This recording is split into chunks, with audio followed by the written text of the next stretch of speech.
और तुम ऐसे क्यों कह रहे हो जैसे तुम्हें खुशी नहीं है इस बात की? लेट हुई थी इसलिए टाइम से आंख ही नहीं खुली। और को खुद तैयार करके ऑफिस भेजा करो ताकि तुम उसकी जरूरत बन जाओ, ना कि यूं कि उसको तुम्हारे होने ना होने से कोई फर्क ही ना हो रही हो और तुम यहाँ पार्टी कर रहे हो। रस्में वफा ड्रामे की आने वाली साथ में अब आप लोग देखने जा रहे हैं कि अब नूर भी एक बहुत बड़ी गलतफहमी का शिकार हो जाएगी और उसे ऐसे लगेगा जैसे कि उसामा ने जानबूझकर फवाद की जान ली है। हालांकि फवाद जो कि अब किसी की जान लेने के मुतालिक तो सोच भी नहीं सकता, लेकिन अब नूर की बदगुमानी तो इस हद तक बढ़ जाएगी कि अब इरम और दूसरी तरफ अलिशबा, इन दोनों का काम आसान हो जाएगा, क्योंकि इरम जो कि उसामा को तन्हा छोड़कर चली जाएगी।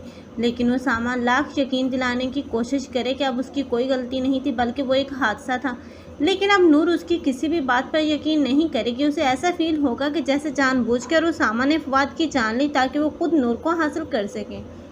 और अब नूर है जो कि अब ये कदम तो उठा लेगी लेकिन बाद में बहुत ज़्यादा पछताएगी, क्योंकि उसामा कब तक अब नूर को यकीन दिला सकता है। आकर वो फैसला कर लेगा कि अब उसे शादी कर लेनी चाहिए, लेकिन वो अलिशबा को तो तब भी नहीं अपनाएगा बल्कि वो उसका रुझान अब इरम की तरफ होगा, क्योंकि इरम जो कि बहुत ही ज़्यादा बेचारी बनकर अब इस उसामा के सामने आएगी, क्योंकि अब उसका रिश्ता उसकी अपनी ही हरकतों की वजह से टूट जाएगा और वो उसामा के सामने यूँ फील करवाएगी जैसे कि वो बहुत ही ज़्यादा गहरे सदमे में है।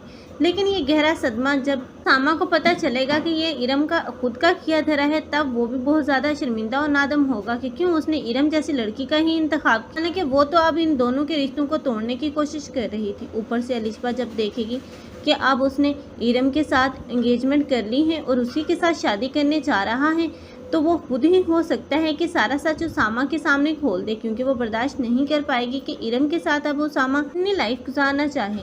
लेकिन इसी दौरान ना तो इरम को उसामा हासिल होगा और ना ही अलिशबा को, बल्कि अब उसामा एक मर्तबा फिर से नूर को मनाने में कामयाब हो जाएगा और नूर की बदगुमानी आखिरकार दूर हो ही जाएगी। आप लोगों को ये ड्रामा कैसा लग रहा है कमेंट सेक्शन में अपनी कीमती राय के इज़हार लाजमी करें। मज़ीद ऐसी वीडियोज़ के लिए हमारे चैनल को लाजमी सब्सक्राइब कर लें। अगर आप लोगों को हमारी वीडियो अच्छी लगी हो तो वीडियो को लाइक करना और दोस्तों के साथ शेयर करना मत भूलिएगा। अल्लाह हाफिज़।